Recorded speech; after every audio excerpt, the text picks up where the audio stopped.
E aí, galera, tudo bom? Então, hoje nós estamos aqui em mais uma aula de Sociologia para a gente estar explicando o conteúdo e também, consequentemente, também corrigindo as nossas atividades diárias, tá bom? Nessa nossa jornada online. Bora lá? Bem, vamos começar aqui na nossa primeira questão. Nós estamos estudando os principais pensadores da Sociologia, não é? E nessa primeira questão a gente vai estar falando sobre Émile Durkheim. Então, cada questão dessas 10 questões que eu passei para vocês, a gente vai estar falando um pouquinho sobre os principais pensadores, que é o Émile Durkheim, Augusto Comte, Karl Marx e Max Weber, beleza? Então, em cada atividade a gente vai estar explanando um pouquinho dos pensamentos desses teóricos, né, desses personagens tão importantes da sociologia. Vamos lá.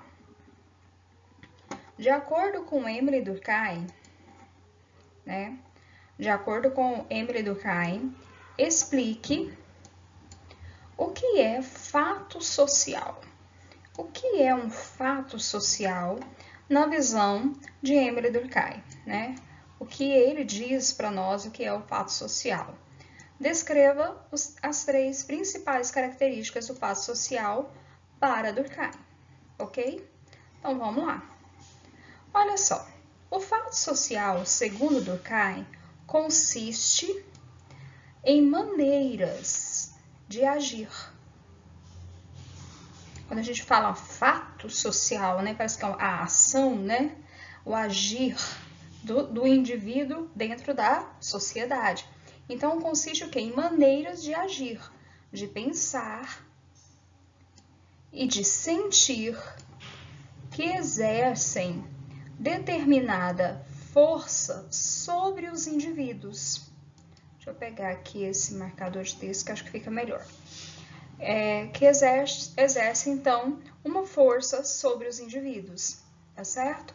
Obrigando-os a se adaptar às regras da sociedade onde vivem. Então, existe o fato social como se fosse algo que estivesse camuflado, incluso nessa sociedade, e que leva os indivíduos, né, a seguirem determinados padrões, determinados estilos de vida. Tá? Então, o fato social, na visão do Émile Durkheim, ele agia, então, como esse agente que vai adaptar, né, o indivíduo às regras dessa sociedade. Existem regras e que o indivíduo vai ser adaptado de acordo com o fato social, com o meio onde ele vive. No entanto, nem tudo o que a pessoa faz pode ser considerado um fato social. Por quê? Pois, para se identificar como tal, tem de atender 3 características de acordo com o fato social de Émile Durkheim. Ele tem que ter 3 características principais na ação dos indivíduos, né? A coercitividade, a exterioridade e a generalidade. Então, nós temos que ter essas 3 atributos, vamos assim dizer, né, para que o fato social se configure e realmente descreva, né, o que Émile Durkheim diz para nós. Então, vamos aqui, ó. Coercitividade, característica relacionada com o poder, né, de coagir, né? Existe alguém que tem o poder dentro da sociedade e ele vai coagir o indivíduo, né? Ele vai estar coagindo ele como se fosse uma força, né? E que esse indivíduo vai se enquadrar, então, aos padrões culturais. Ele é coagido, imposto, né? Existe uma imposição aos indivíduos da sociedade. E esses indivíduos se veem na necessidade de cumprir, tá certo? Esse é um dos princípios aqui, então, da coercitividade. Exterioridade. Quando o indivíduo nasce, a sociedade já está organizada. Então, existe um mundo exterior, né? E que já tem leis próprias, padrões próprios, né? Um sistema financeiro, já está tudo organizado. Então, o indivíduo vai ser inserido, né? Dentro desse ambiente, desse mundo aqui, tá? E cabe, então, o quê?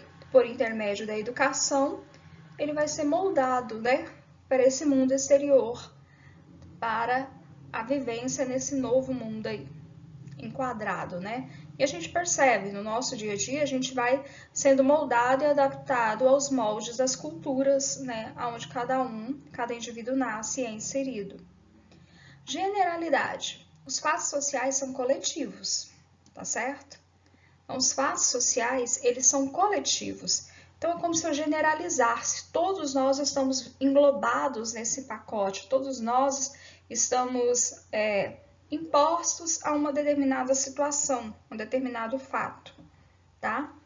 O grupo, né, todo, né, ele está inserido nessa generalidade, né? Não existe um único indivíduo, tá? Não existe um único indivíduo. É tudo geral, né? É a galera, né? É aquela história, Maria vai com as outras. Mais ou menos isso, tá? Só pra gente trazer mais assim para nossa realidade, pra gente tentar entender um pouco o que é essa generalidade. Então, fato social. Para Durkheim, são conjuntos de regras, né? E que o indivíduo vai se moldar a esse conjunto de regras. Então, ele consiste o quê? Na maneira de agir, de pensar e sentir que o indivíduo realiza na sociedade. São os fatos, são as suas ações, tá? As ações que se concretizam em algo, que é o fato, né? Eu tenho uma ação e ela vai concretizar em um fato social, tá bom? Então, aqui nós temos, então, a nossa primeira correção aqui do dia. Belezinha? Então, guarda aí, bem guardadinho. Vamos, então, apagar aqui as nossas...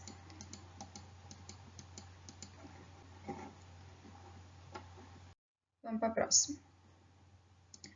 Vamos lá. Segundo Durkheim, descreva solidariedade mecânica e solidariedade orgânica. Então, olha aqui. Eu tenho uma solidariedade. O que é ser solidário com o outro, né? Eu vou me compadecer do próximo, eu vou ajudar ele, porque eu quero que todo mundo saia bem, que todo mundo viva bem nessa sociedade. Então, eu tenho uma solidariedade. Eu sei que eu preciso fazer algo para ajudar o meu próximo. Mais ou menos isso. Só que ele me diz que existe uma solidariedade que é mecânica e outra orgânica, né? Então, vamos tentar entender um pouco a diferença entre essas duas. É um pouco complexo às vezes, eu tenho um videozinho aqui depois para a gente entender melhor, tá bom? Então, vamos lá. Deixa eu colocar o óculos aqui. Em De la Vision do Trouval social, nossa, arrisquei demais, né? Mas tá bom. Vocês estão entendendo, a intenção é boa.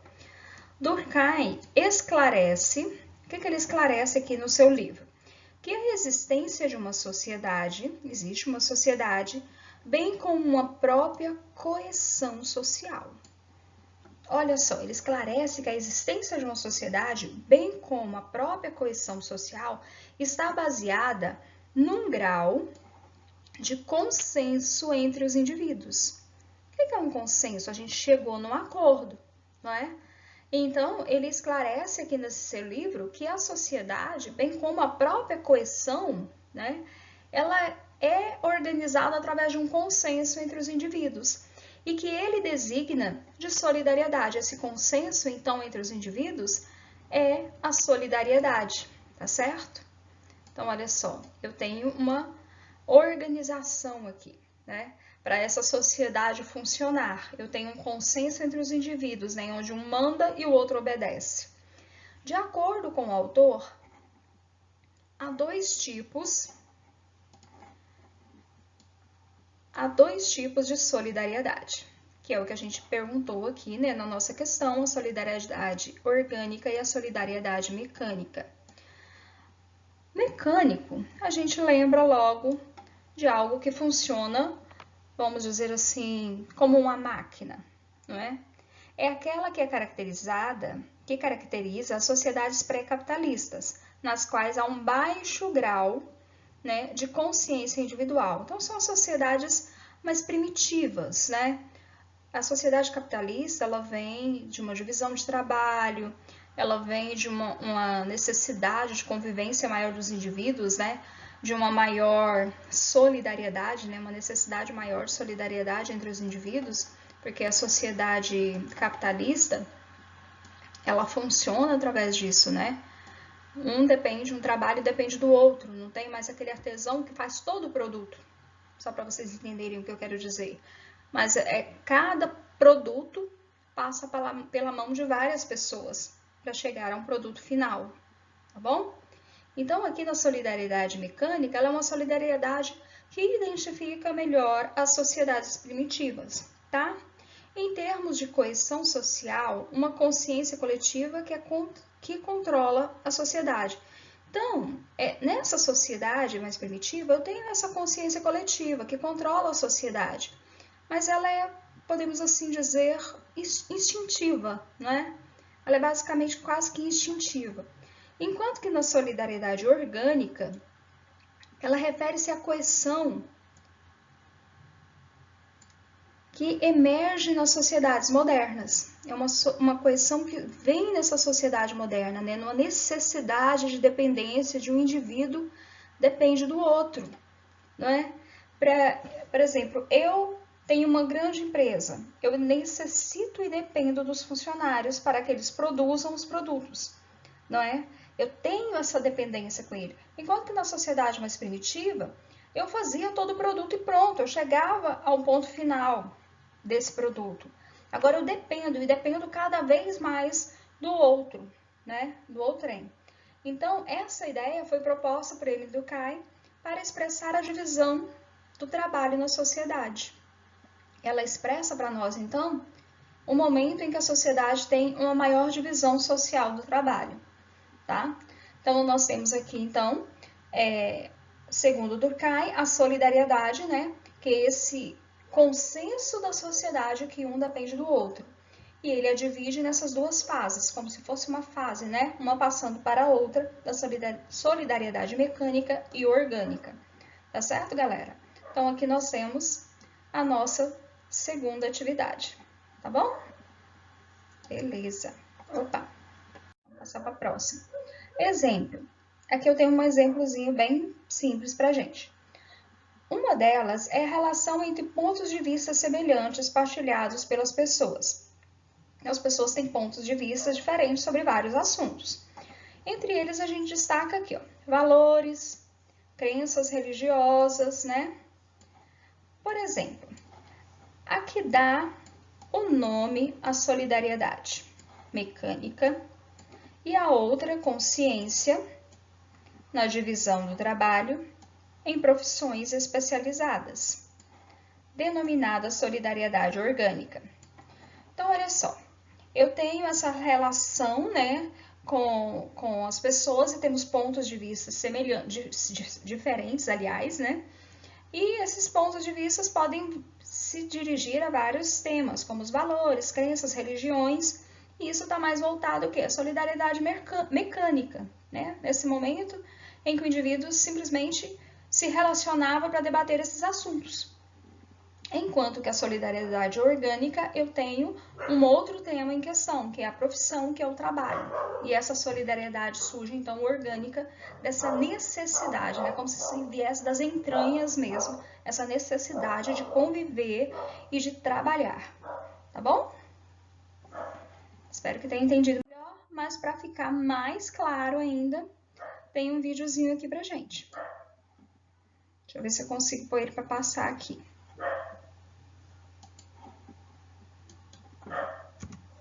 Aí. Émile Durkheim foi um pensador francês, considerado até hoje como um dos pais da sociologia. Durkheim levava consigo marcas positivistas e considerava que o avanço da ciência, a modernização do direito e a industrialização fossem fatores de um progresso significativo para as sociedades. Porém, seus estudos se diferenciavam dos demais pela maneira como ele via a distinção entre os ingredientes da coesão social. Visualizava a empresa industrial não como uma divisora das classes sociais, mas sim como organismos integradores. O sociólogo utilizou o termo solidariedade, que havia sido proposto por Auguste Comte em seus estudos, para abordar suas teorias acerca da coesão social. Durkheim enxergava o conjunto da sociedade como um todo e cada um de seus setores como pontos convergentes de solidariedade. Ele contrapôs a rigidez da máquina contra a dinâmica dos processos vivos e, desta forma, criou o conceito de solidariedade mecânica, como maneira de descrever e criticar os processos de automatização social. Em contrapartida, criou também o conceito de solidariedade orgânica, que evidenciavam as dinâmicas de convergência entre esses pontos da sociedade.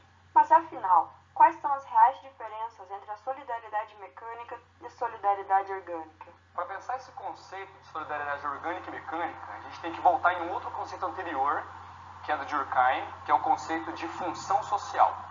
Para o Durkheim, todos temos uma função a cumprir. Quem impõe essas funções para nós são as instituições sociais.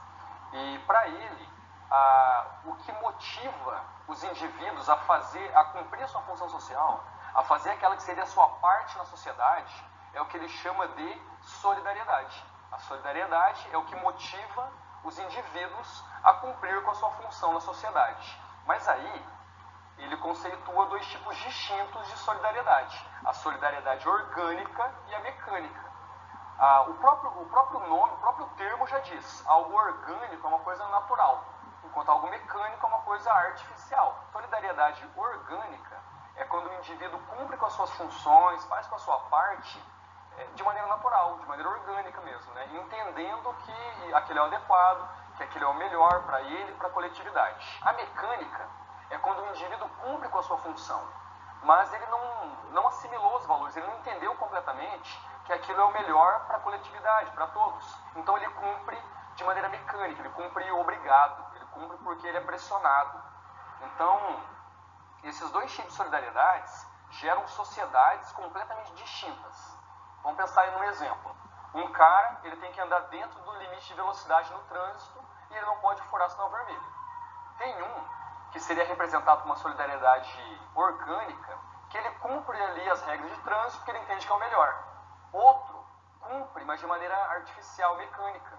Então ele só não vai furar o sinal vermelho, ele só vai andar no limite de velocidade quando tem fiscalização, quando tem repressão, quando tem controle. Então, essa é a distinção fundamental. A solidariedade orgânica ela acontece naturalmente e a mecânica artificialmente, como nesse exemplo. O cara cumpre a regra de trânsito porque entende que é o melhor, ou o cara cumpre só quando é controlado, pressionado. Dentro do pensamento de Durkheim, essa sociedade com solidariedade orgânica era muito mais desenvolvida. Era uma sociedade muito mais, não só desenvolvida, mas apta para um progresso ainda maior. E aonde as leis, elas são leis para corrigir. O que os indivíduos fazem não deve ser feito. Um ou outro que não cumpra vai ter um processo corretivo ali. A lei vai colocar ele no caminho. Enquanto na solidariedade mecânica, as leis são punitivas. É para punir. O cara não fez como deve, então vai para a cadeia para pagar os pecados. Então, é até um exemplo interessante a gente pensar na realidade brasileira. Como a sociedade brasileira é fortemente marcada por uma solidariedade de caráter mecânico e não orgânico, onde os indivíduos cumprem a sua função porque entendem que é o melhor. O Durkheim, ele classifica as sociedades a partir do cumprimento da função social. Ele fala que existem três tipos de sociedades. As sociedades que ele chama de normais, de patológicas e de anômicas. E o que ele usa para diferenciar uma da outra? Exatamente a pessoa cumprir a sua função social que é motivada pela solidariedade. Então ele fala assim, tem um tipo de sociedade que é a normal, que naquele lugar todos cumprem as suas funções sociais, todos cumprem. Tem uma outra que é a patológica, o termo patologia vem de doença. Ali, alguns cumprem a sua função social, outros não. E tem a sociedade anômica, onde ninguém cumpre. Essa ordem social positivista a gente pode entender como desigualdade também, né? Cada um cumpre a sua função, tem o cara que tem tal função e tem aquele que tem tal função.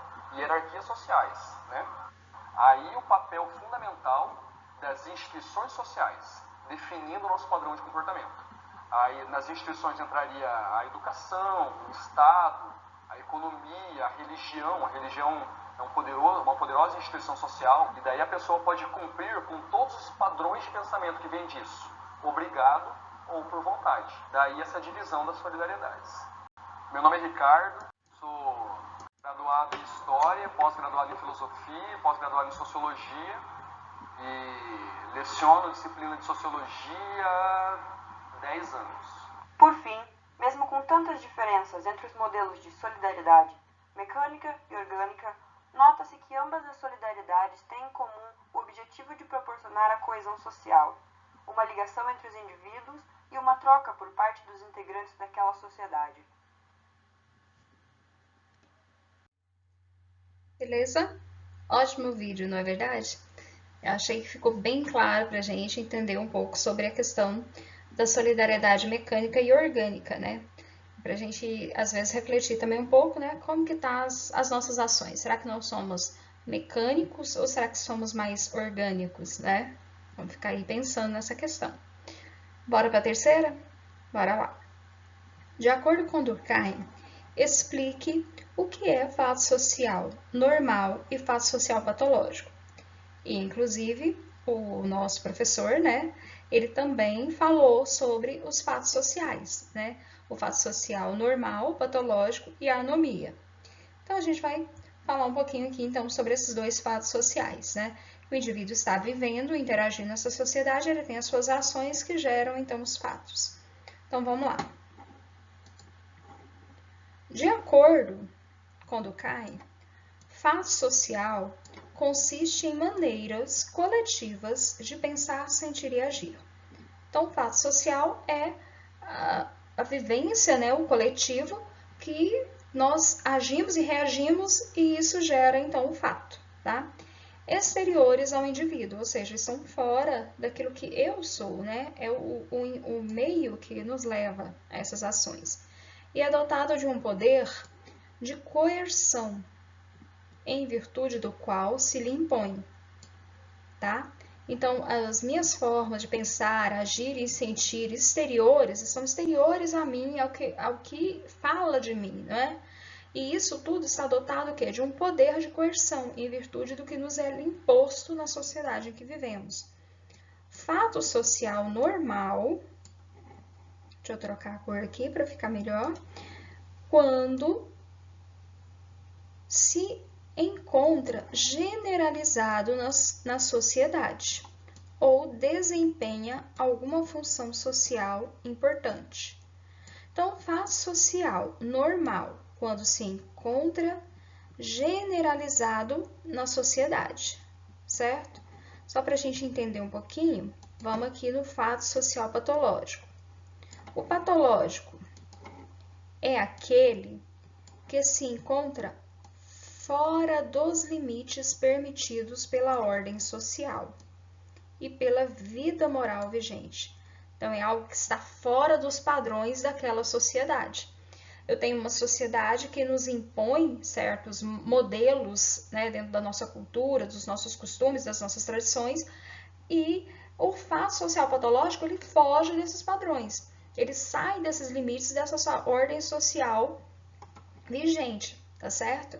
É uma carência de regulamentação social. É um ser, né, que está fora dos padrões. Nós temos, então, a ausência de regras, tá? Então, patológico, né, que vem de uma doença, né, como se o cara estivesse doente porque ele está fora dos padrões da sociedade. Então, esse fato social, né, é para a gente interpretar as sociedades e as maneiras de agir dos indivíduos dentro dessa sociedade. Então, você tem ações que estão dentro dos padrões da coletividade, vamos assim dizer, você está tendo um fato social normal. Se você foge dos padrões dessa sociedade, seja pelo lado bom ou ruim, não sei, você está então tendo um fato social patológico. Geralmente é algo bem, vamos dizer assim, bem fora, né, da realidade, tá bom? Então, aqui a gente tem a nossa terceira questão, né? Durkheim explica o que é fato social normal e o fato social patológico, tá bom? Então, vamos embora? Bora lá. Quarta questão. Deixa eu pegar aqui meu marcador. Opa! De acordo com o pensamento de Karl Marx, então agora a gente já vai partir para outro pensador, muito importante também, Karl Marx, talvez o mais conhecido de todos, né? De acordo com o pensamento de Karl Marx, conceitue a alienação. Talvez você está aí pensando, nossa, alienação de novo. Aí eles gostam de falar de alienação, né? Então vamos lá. Então vamos entender, de acordo com Karl Marx, o que ele entende por alienação, né? Como que ele conceitua para nós a alienação. A alienação, galera, é estar alheio aos acontecimentos sociais, tá? Ou achar que está fora da sua realidade. Então, o indivíduo, ele está numa sociedade, mas essa sociedade parece que não tem um significado, parece que ele não está inserido nela, né? Ele está ali, mas ela não tem sentido, não tem significado para ele está totalmente alheio a ela, tá?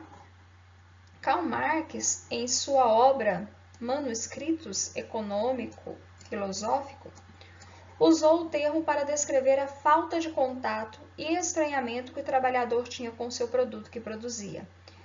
Não sei se vocês se lembram, eu passei para vocês já faz um tempo, acho que foi ano passado, um filmezinho do Charlie Chaplin, né? Onde ele estava ali na esteira produzindo o produto e a única função dele era apertar o parafuso, né? Ele apertava os parafusos, aí uma hora ele precisou sair para ir no banheiro, ele foi apertando o parafuso, né? Saiu andando apertando esse parafuso. Então, assim, ele não sabia o final desse produto, porque a única função dele era apertar o parafuso, né? Então, o indivíduo, dentro do conceito, Karl Marx trabalha muito a questão do capitalismo, da opressão, né? Da divisão de classes, como ela é opressora, e como o capitalismo traz essa divisão, como que eu posso dizer? Esqueci a palavra agora, mas assim, essa divisão de classes, tá? Fugiu a palavra aqui na cabeça agora. Mas esse estranhamento é do produto, né? Que você não conhece o produto final. Então o indivíduo, ele tem o trabalhador, né, que está alienado, porque ele não conhece o final da esteira.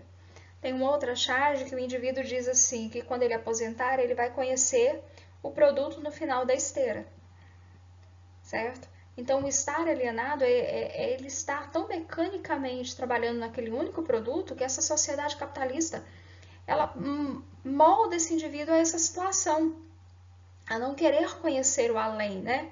Porque aquilo ali é que mantém ele. Enquanto nas sociedades primitivas, feudal, por exemplo, né? Lá no período do artesanato, o artesão produzia todo um produto, ele conhecia todo o processo, e agora ele não conhece esse processo, né? Ele não sabe o final dessa esteira. E isso é que traz a alienação, né? O indivíduo está fora da realidade. Ele não conhece a sua própria realidade, né? A própria realidade do produto que ele está produzindo. Ele põe a sua mão ali, ele tem o seu contato ali, mas ele não conhece esse produto final, tá? E esse é um dos conceitos muito importantes de Karl Marx e que vale a pena vocês estudarem e conhecerem bastante, tá, galera? Esses tempos aí de estar confinados aí, vamos estudar, vamos conhecer, vamos assistir videoaula, vamos ler bastante artigos, livros, se acharem interessante, né? Tá bom? Para conhecer um pouquinho sobre o pensamento de Karl Marx.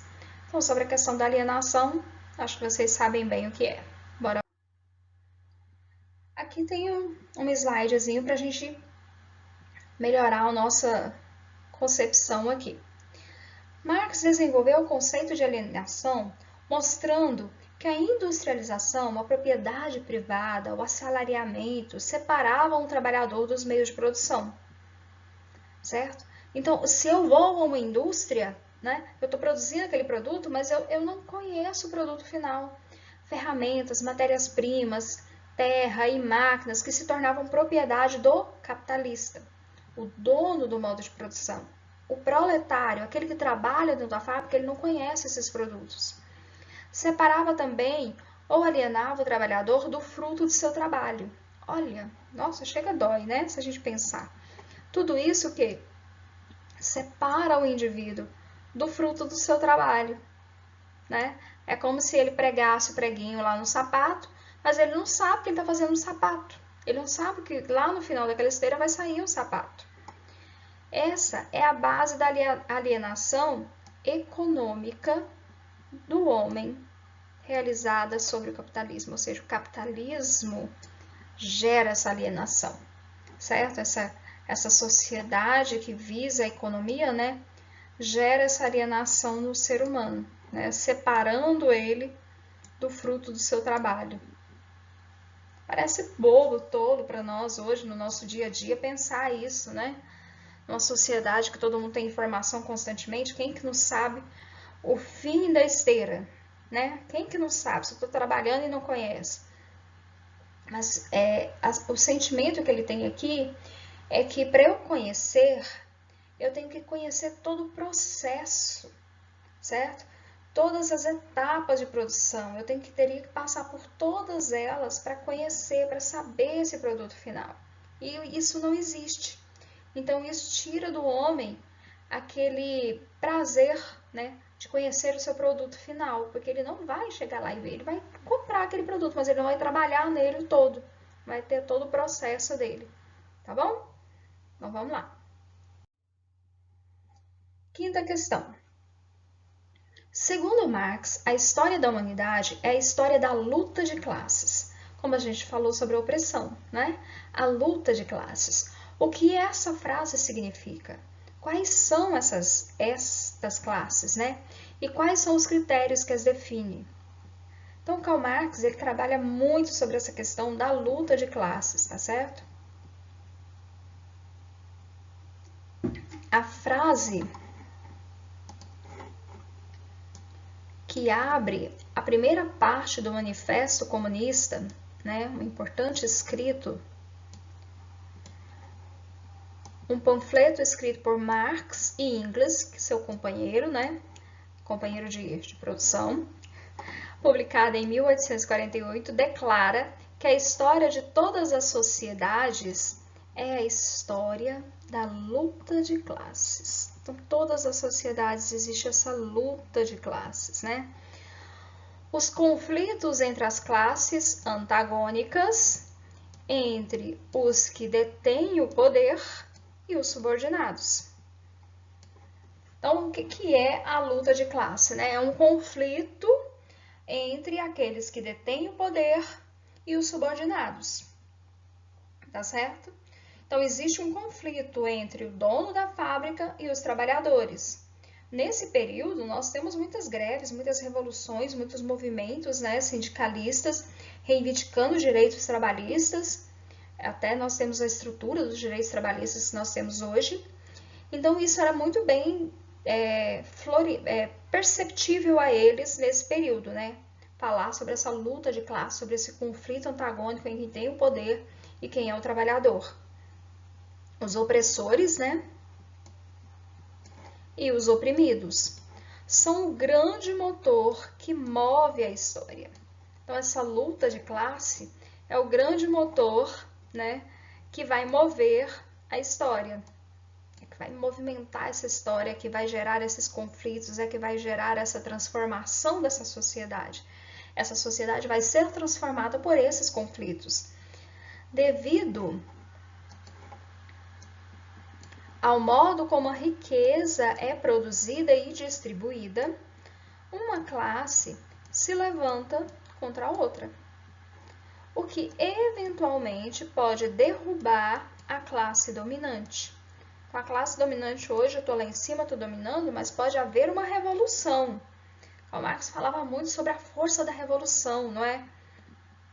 Do proletário fazer uma revolução, fazer um levante, né? E transformar a sociedade. Então, essa classe dominante poderia ser levada a ocupar, então, um novo posto, tá? Então, esse movimento, essa luta de classes, ela estava constantemente o quê? Transformando essa sociedade, tá bom? E é o que aconteceu com a burguesia. Olha só. Tendo seus interesses negados pela aristocracia, causa então o quê? A revolução. E eles então inauguram um novo sistema, onde pode agora ocupar a posição de classe dominante. Então, antes eles eram uma classe, vamos assim dizer, subalterna. Agora eles o quê? Eles fizeram a revolução, Eles foram à luta e eles agora ocupam uma nova posição. O de antes dominado para agora dominantes, tá certo? Então, a luta de classe é essa constante transformação da sociedade, a circulação, né, das classes sociais, né, entre esses conflitos. E quais são essas classes? Os opressores e os oprimidos, né, os subordinados e aqueles que mandam, não é? Então, esses são os personagens. E os critérios que as definem são justamente esse ciclo, né? Essa transformação, essa mudança, a revolução. Tá certo? Belezinha? Próxima. Ah, sim. A gente tem aqui também a continuação do slide. Desculpa aí. Que classes são essas? Então, nós podemos defini-las como a burguesia, o proletário, que é a classe dominante, e a classe dominada, tá certo? Os critérios. A primeira, proprietária dos meios de produção, a primeira, que é a proprietária dos meios de produção, deixa eu apagar aqui que o negócio ficou muito feio. Eita, nós. Subordinada a si, a segunda, tá certo? Então, a primeira, que é a burguesia, tem os proletários subordinados a eles, tá? Que não possuem mais do que a sua própria força de trabalho. Esse proletário que trabalha, ele não tem nada além da sua força de trabalho, né? Seu muque aqui, ó, não tem nada além disso. Essa situação, galera, é capaz de criar grandes confrontos, certo? Resultando muitas vezes em violências. E aqui a gente tem essa imagem aqui, ó, de um sindicato fazendo manifestação e lutando pelos seus direitos, né? Hoje em dia, na sociedade brasileira, às vezes a gente está vendo algumas manifestações, confrontos, né, de ideias, né? Tem uma classe que tem a sua ideia, que confronta com a outra, né? Então, a gente percebe que existe esse confronto e esse confronto gera mudanças e transformações na sociedade. Talvez não instantaneamente, mas a um longo prazo, tá bom? Então, aqui a gente tem um exemplo que sindicato é para lutar, né? Para que serve o sindicato? Sindicato do médico, sindicato do professor, sindicato dos trabalhadores, né? Dos metalúrgicos. Então, ele serve o quê? Para reivindicar os direitos, como a plaquinha aqui está mostrando, dos trabalhadores. Um piso salarial, não é? Contra o preconceito, contra o assédio moral dentro do serviço, né? Então, o sindicato serve o quê? Para defender essa classe aqui, que é, muitas vezes, a dominada. Tá bom? Então, bora lá. Sexta questão. Ainda falando de Karl Marx, agora a gente vai para um outro conceito muito importante de Karl Marx, que a gente já falou, mas vamos reforçar aqui, tá? Que é a mais-valia, tá? Esse eu acho um conceito muito interessante. Quais são as duas principais formas, né? As duas principais formas da mais-valia. Explique-as. Então, primeiro, vamos entender o que é mais-valia. Vamos lá. A força de trabalho de um trabalhador, considerada também como mercadoria. Então, minha força de trabalho é uma mercadoria. Eu vou vendê-la, não é? Eu vou vender a minha força de trabalho para a fábrica. Eu vou ali, vou trabalhar, então eu vou receber. Então, eu vou estar vendendo a minha força de trabalho. Possui o mesmo valor que o tempo que o trabalhador precisa para produzir suficientemente para receber o seu salário, garantindo assim a subsistência da sua família. Vamos pensar o seguinte: o trabalhador, ele vai vender a sua força de trabalho, certo? Para a empresa. Quanto tempo esse trabalhador vai trabalhar para ele poder pagar aquela mercadoria que ele está produzindo? Para ele tirar o valor daquela mercadoria, né? Então, ele vai trabalhar, talvez, uma hora, 2 por dia, e ele já fez aquele produto e o seu trabalho já pagou aquele produto. O restante dessas 6 horas a mais aqui, ele vai estar trabalhando para a mais-valia, que é o lucro que o empresário vai ter, certo? O restante, o mais que ele produzir vai ser o excedente. Essa é a mais-valia. Apesar disso, muitas vezes o valor desse tempo é menor que a quantidade de força de trabalho, que é o que eu falei para vocês. A diferença entre esses dois valores é conhecida como mais-valia, tá? Então, a diferença entre o tempo que eu trabalhei e que pagou essa mercadoria e o tempo a mais que eu vou trabalhar e vou produzir muito mais, mas eu não vou receber por esse muito mais, porque aquele pequeno tempo ali já pagou, tá certo? E as duas principais formas de mais-valia, né? Nós temos aqui, mas as duas mais-valias conferem lucro aos empregadores, tá bom? Através de diferentes. A mais-valia absoluta, através da extensão das horas do trabalho, mantendo o mesmo salário. Quer dizer, eu vou estender as horas de trabalho, tá? Enquanto que a mais-valia relativa reduz essa hora de trabalho. Como que é isso? Não entendi. Presta atenção. Nessa daqui, absoluta, o cara vai trabalhar mais, certo? Mas ele vai continuar recebendo o mesmo tanto. Nessa outra aqui, na relativa, ele vai reduzir o seu trabalho, sabe por quê? Porque vão ter mais tecnologia envolvida nesse processo produtivo. Esse produto vai até produzir, talvez até produzir mais do que lá na absoluta, certo? Só que eu vou ter mais tecnologia envolvida. Então, às vezes eu trabalho menos, mas produzo mais, porque tem mais tecnologia envolvida aqui, tá? E de todo jeito você vai conseguir continuar recebendo menos, tá? E esse lucro desse produto a mais que está sendo produzido vai ficar para quem? Para o proprietário, né? Para os donos do modo de produção que nós dissemos, tá bom? Aqui tem uma charge bem interessante e eu vou estar mandando o PDF para vocês, aí vocês vão conseguir ler melhor. Deixa eu colocar o óculos aqui e eu vou ler para vocês. Olha só. Mas depressa, rapaz. Esse é o Tavares que está falando aqui. Sim, senhor. E esse é o Silva. Tavares é dono de uma empresa de parafusos. Esses são os parafusos, né? Aqui estão os parafusos. Quem produz os parafusos é o Silva. O Tavares é o dono da fábrica e quem produz os parafusos, ó, coitado que olhando para o parafusinho, é o Silva. Diariamente, Silva trabalha 8 horas e ganha R$20. Olha só.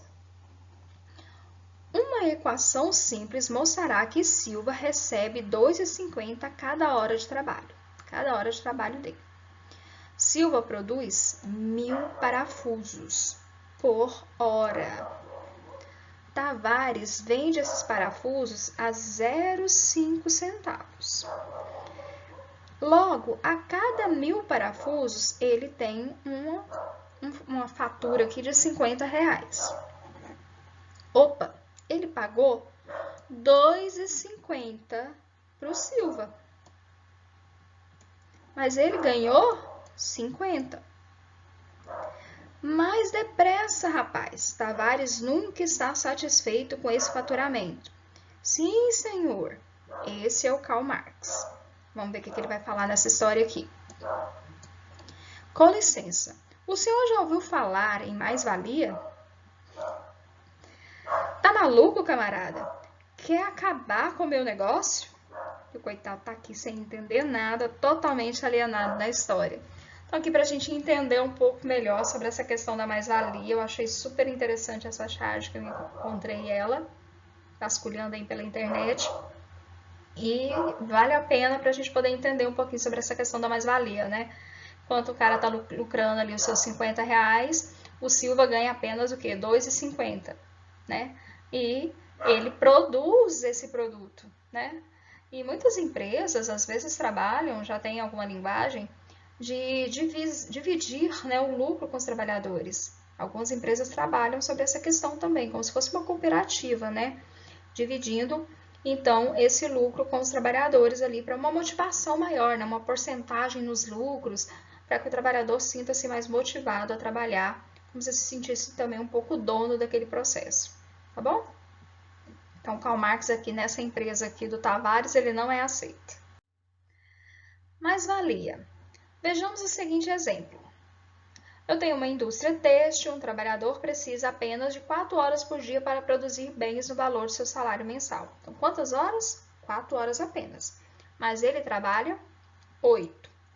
Em um mês, com 22 dias, o trabalhador precisa apenas de 11 dias para produzir o valor equivalente ao seu salário. Eu só preciso de 11 dias no mês, de 22 dias trabalhados. Então, a metade eu produzo, então, o valor ali do meu salário. Apesar disso, ele não pode trabalhar apenas esses 11 dias, ou apenas 4 horas por dia. Por quê? Porque o lucro obtido com o seu trabalho nos restantes das horas, né, o seu patrão é designado como mais-valia. Como o exemplozinho lá do Tavares, que ficou bem mais claro do que esse, né? Então, a gente já entendeu aqui a questão da mais-valia.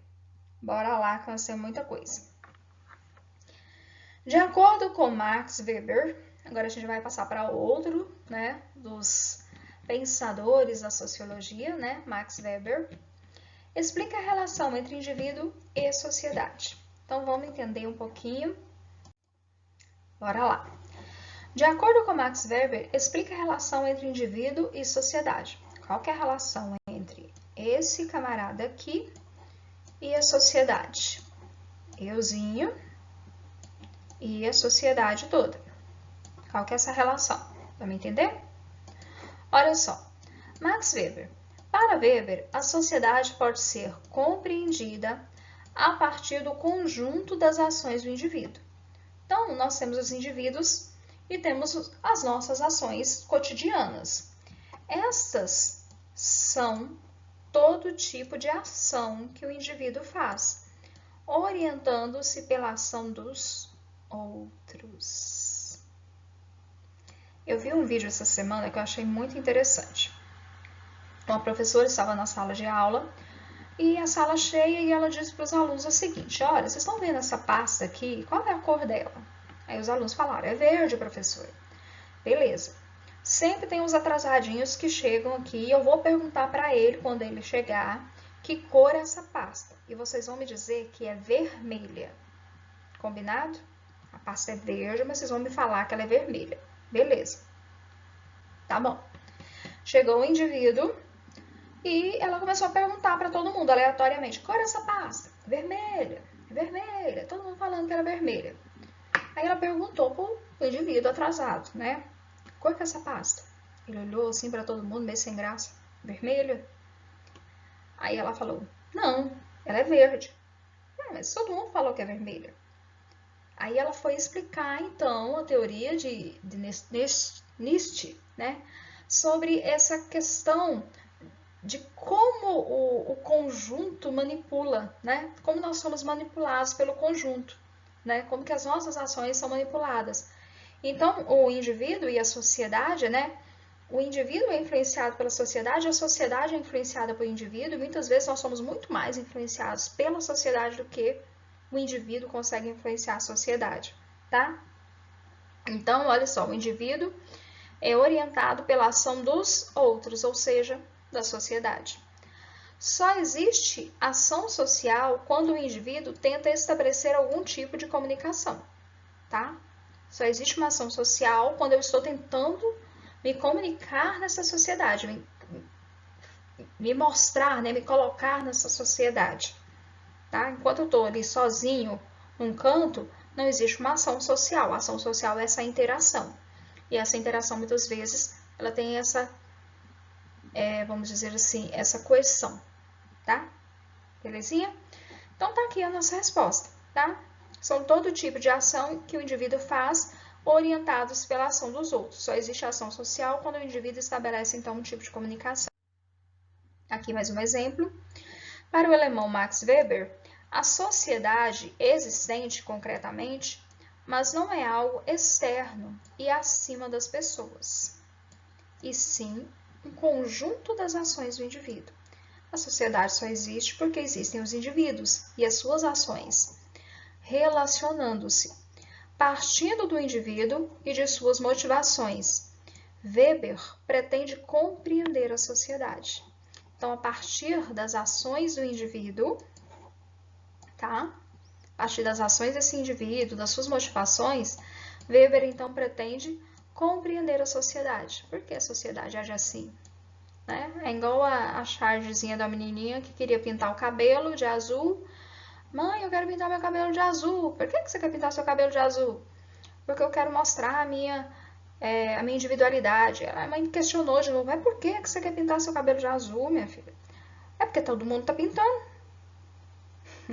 Aí a gente mostra, né, o quanto o coletivo influencia nas nossas ações enquanto indivíduos. Tá bom? Então aqui nós temos então a relação entre a sociedade e o indivíduo, de acordo com Max Weber. 8.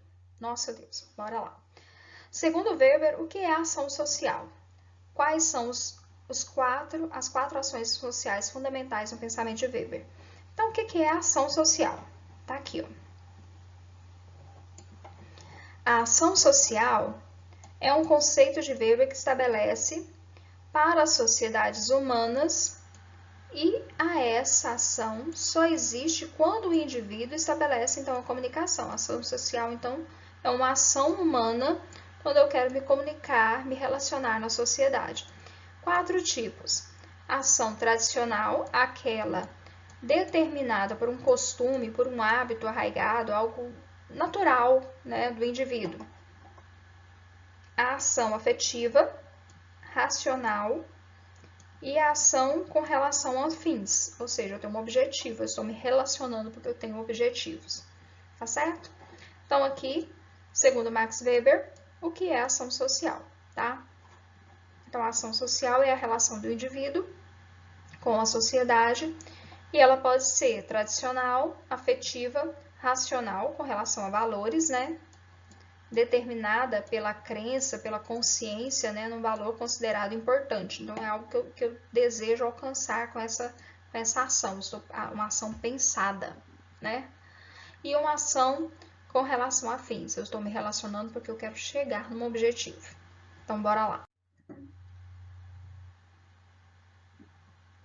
Bora para a questão 9. De acordo com Max Weber, o que é burocracia? A burocracia é aquela lentidão de processo, aquela dificuldade para poder as coisas andarem no sistema público. Será que é isso? Vamos confirmar aqui. Então, de acordo com Max Weber, o que é burocracia? Ainda segundo o autor, o Estado pode ser considerado burocrático? Por quê? Então, vamos entender um pouquinho aqui essas questões.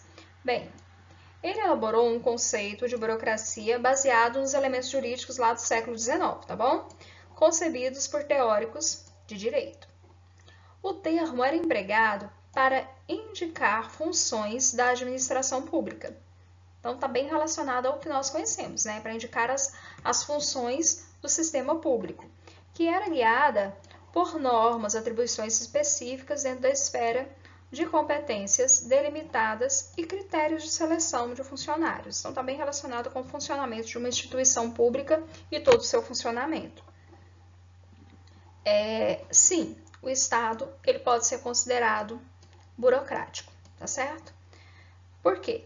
Weber também aponta que a burocracia, da maneira como foi definida acima, né, como um conjunto de funções públicas, né, do sistema público, existiu em todas as formas de Estado, tá?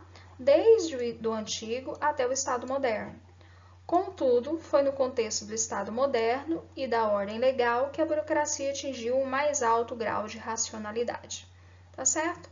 Então, o Estado, sim, ele pode ser considerado burocrático. A burocracia, então, é empregada para indicar todos os trâmites, né, todo o aparato de funcionamento para um sistema público, tá? A administração pública, guiada pelas normas, atribuições, pelas competências, delimitando, então, critérios de seleção de funcionários e tudo mais. E Weber baseou-se em conceitos do século XIX em conceitos teóricos, né, para elaborar então o conceito de burocracia que é tão propagado nos dias de hoje para falar sobre lentidão do sistema, né? Tá bom? Bora lá. Olha só. Max Weber e a burocracia. Nós temos a burocracia como formalidade impessoal e profissional. A burocracia são essencialmente sistemas de normas. A figura da autoridade é definida pela lei e que tem como objetivo a racionalidade das decisões baseadas em critérios impessoais. Então, a burocracia formal, né, está essencialmente envolvida nos sistemas de leis, tá? Que figura uma autoridade, que existe uma autoridade acima. A impessoal. As pessoas são ocupantes de cargos ou posições formais. Alguns dos cargos são de figura de autoridade. A obediência é devida a cargos. Então, nessa burocracia aqui, eu obedeço a uma autoridade, porque existe uma burocracia, existe alguém que está no patamar acima. Então, eu obedeço ele porque ele está nesse patamar, ele está nesse cargo. Uma burocracia no profissional. A burocracia são formadas por funcionários. Os funcionários são remunerados obtendo os meios para sua subsistência. As burocracias funcionam como sistema de subsistência para os funcionários. Tá? Então, no sistema profissional, a burocracia funciona como sistema de subsistência para os funcionários. Tá? E aqui, mais claramente, forma de organização caracterizada por centralização, hierarquia, autoridade, disciplina, regras, carreira, divisão do trabalho, estabilidade. Tá bom? 10. Bora. Explica a relação entre protestantismo e capitalismo. O que é isso, professor? O que protestantismo tem a ver com capitalismo? Protestantismo não é dos crentes? Não é? Então, olha só a visão do cara. Max Weber foi analisar a sociedade a partir dos seus princípios. Tá bom?